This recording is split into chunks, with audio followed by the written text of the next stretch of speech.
멤버십 가입, 그리고 구독, 좋아요 늘 정말 감사드립니다. 제가 지난 몇 달 동안 계속해서 말씀드려왔죠. 미국 연방준비은행, 우리가 연준이라고 부르는 곳에 거대한 변화가 오고 있다고요. 제가 뭘 강조했었나요? 앞으로의 금융 시스템에서 진짜 중요한 거, 진짜 병목 현상이 일어날 곳은 금리가 아니다. 바로 KYC, 신원 확인이다. 그리고 그 해답은 새로운 형태의 서비스형 신원 확인, 바로 KAAS가 될 것이다 라고요. 그리고 바로 오늘 2026년 4월 21일입니다. 케빈 워시 차기 연준 의장 지명자 인사청문회가 열렸는데 와, 제가 예측했던 모든 것들이 정말 제 눈앞에서 현실이 되는 거 똑똑히 봤습니다. 자, 이 슬라이드 한번 보시죠.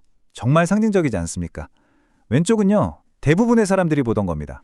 신문 기사들 전부 금리 올린다, 내린다, 매파니, 비둘기파니 이런 낡은 논쟁에만 갇혀 있었죠. 하지만 저는 오른쪽을 보고 있었습니다. 금융 시스템 전체의 운영 체제, OS가 완전히 100% 업그레이드되는 이 거대한 전환을요. 오늘 청문회는 바로 그겁니다. 몇몇 사람의 직감과 판단, 즉 인간의 재량에 의존하던 낡은 연준의 시대가 공식적으로 끝났음을 알리는 일종의 사망 선고였던 셈이죠. 자, 첫 번째 섹션입니다. 예측의 입증. 오늘 청문회를 통해서 제 분석이 그냥 상상이 아니라 어떻게 현실이 되었는지를 하나하나 보여드리겠습니다. 제 핵심 논지는 처음부터 명확했습니다. 이건 뭐 금리를 0.25% 올리냐 마냐 하는 그런 차원의 이야기가 아니었어요. 연준이라는 기관의 운영 원리 자체가 바뀌는 문제였습니다. 인간의 판단, 인간의 재량에 의존하던 3차 산업혁명 시대의 낡은 시스템에서 이제는 데이터, 사전에 정해진 규칙, 그리고 코드를 중심으로 움직이는 4차 산업혁명 시대의 새로운 시스템으로 넘어가는 거대한 전환이었죠.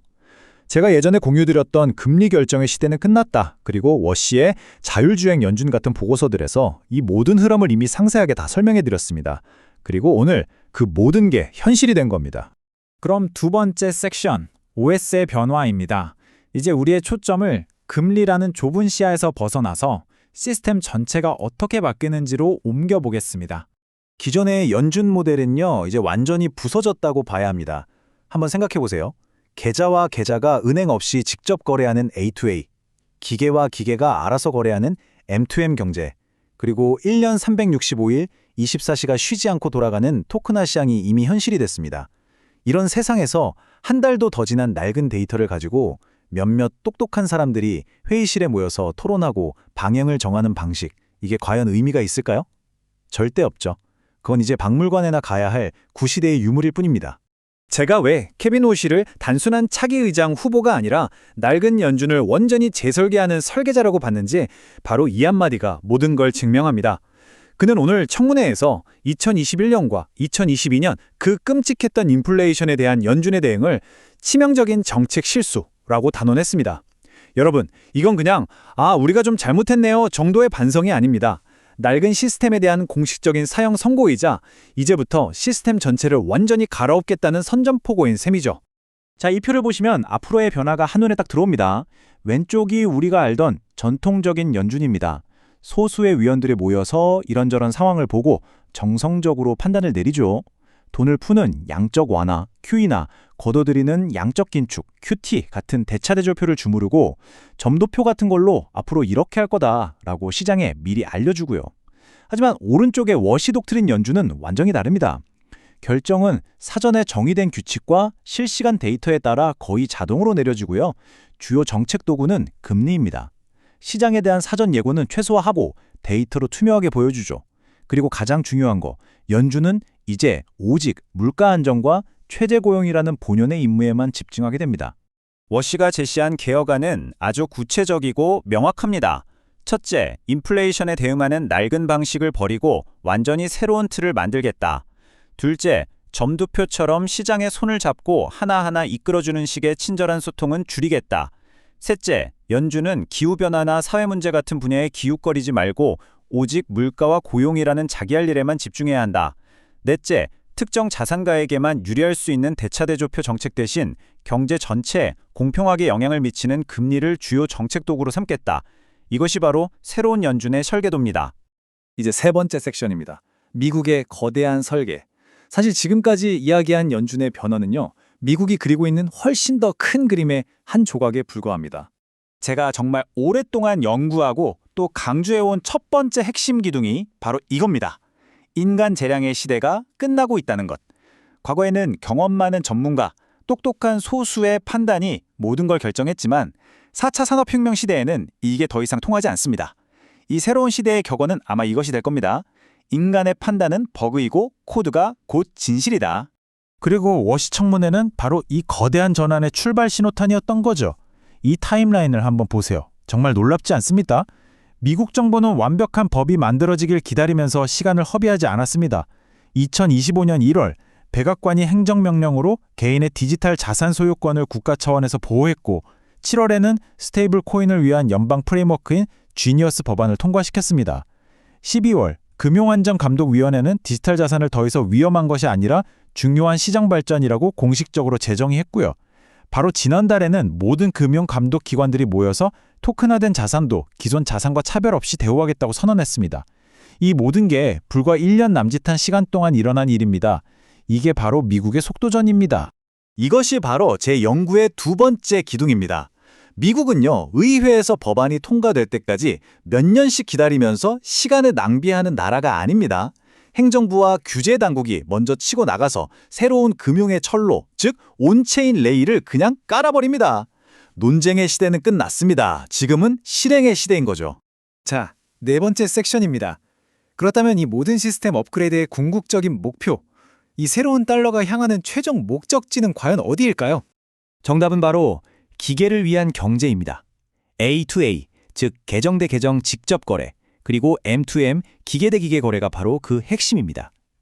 이건 그냥 미래학자들이 말하는 멋있는 용어가 아닙니다. 미국이 금융, 규제, 기술까지 국가의 모든 역량을 총동원해서 지금 시스템을 바꾸고 있는 근본적인 이유가 바로 여기에 있습니다. 이 표를 보시면 기술적인 도약이 한눈에 보입니다. 과거의 시스템은 우리 같은 인간을 위해 설계되었죠. 그래서 며칠씩 걸리는 느린 정산 시간과 스위프트, ACH 같은 은행이라는 중개자를 반드시 필요로 했습니다. 하지만 이 새로운 온체인 시스템은 처음부터 AI와 기계를 위해 만들어졌습니다.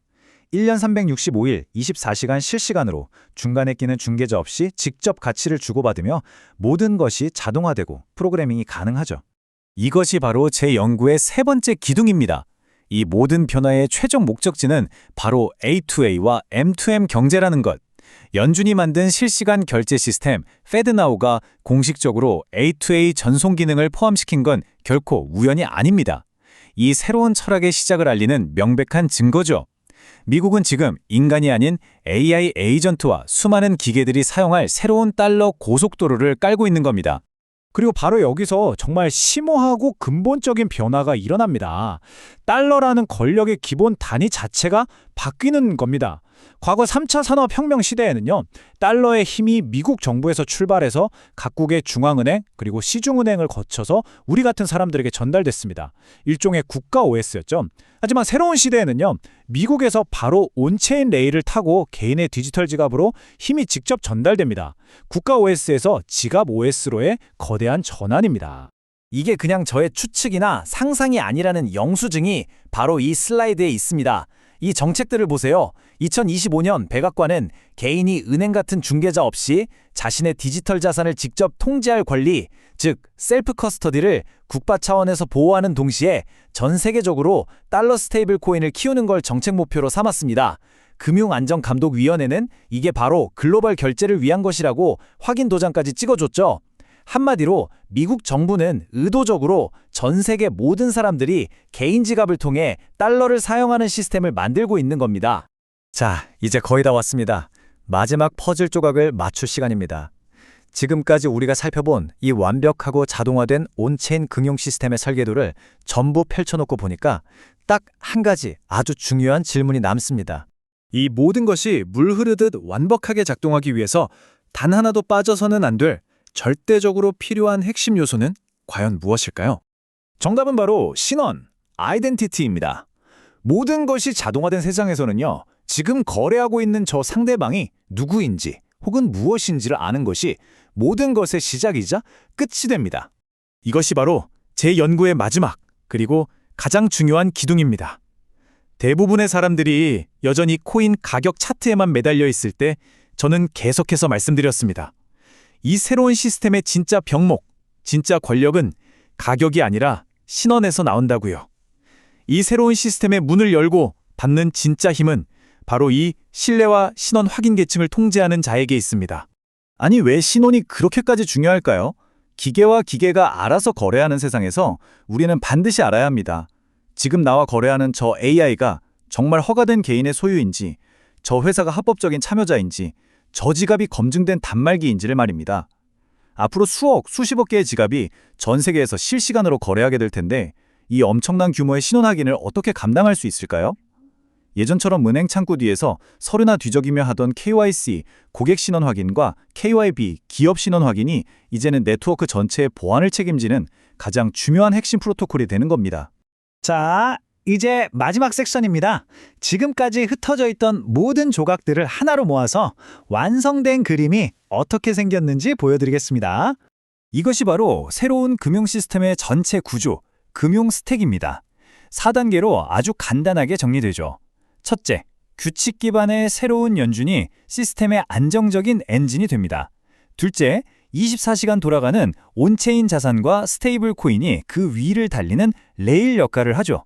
셋째, 우리 개인들의 지갑이 이 레일 위를 달리는 차량이 되고요.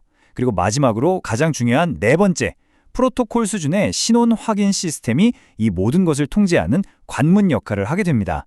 어떻습니까? 제가 연구해온 모든 조각들이 완벽하게 딱 들어맞는 그림이죠. 결국 오늘 워시 청문회는 케빈 워시라는 한 사람에 대한 이야기가 아니었습니다.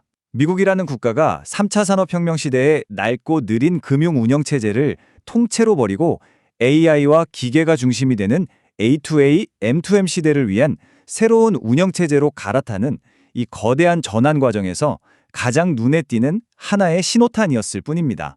마지막으로 제 결론을 다시 한번 강조하면서 정리하겠습니다. 미래의 달러는 토큰화될 것이고 프로그래밍이 가능해질 겁니다. 우리 개인의 지갑 위에서 움직이면서 AI와 기계 경제의 연료가 될 겁니다. 그리고 바로 그 시스템에서 가장 중요한 건 더 이상 가격 차트가 아닙니다. 바로 누가 이 모든 거래의 신뢰를 보장하는 신뢰 계층을 장악하느냐. 바로 그게 핵심이 될 겁니다. 그런데 여기서 정말 근본적인 문제가 하나 생기죠. 전 세계에 흩어진 수십억 개의 지갑 OS를 기존의 중앙화된 KYC 방식으로 과연 어떻게 검증할 수 있을까요? 물리적으로 불가능합니다. 이것이 바로 제가 오늘 제목에서 그 해답이 파이코인의 KASS, 즉 서비스형 KYC에 있다고 말씀드린 진짜 이유입니다. 제가 그동안 여러분께 그려드렸던 이 거대한 그림은 이제 더 이상 먼 미래에 대한 예측이 아닙니다. 바로 오늘 우리의 현실이 되었습니다. 그렇기 때문에 이제 우리의 질문은 정말 이런 일이 일어날까?가 아닙니다. 진짜 질문은 바로 이것입니다. 과연 누가 이 전 지구적이고 분산된 신원 확인이라는 난제를 해결하고 이 새로운 금융 시스템의 거대한 관문을 통제하게 될 것인가? 소수의 거대 중앙화 기업일까요? 아니면 이미 수천만 명의 검증된 사용자를 기반으로 역사상 가장 거대한 인간 신원 네트워크를 구축하고 있는 파이코인과 같은 탈중앙화된 모델이 그 답이 될까요? 이제 우리는 그 해답을 진지하게 찾아야 할 시간에 와 있습니다.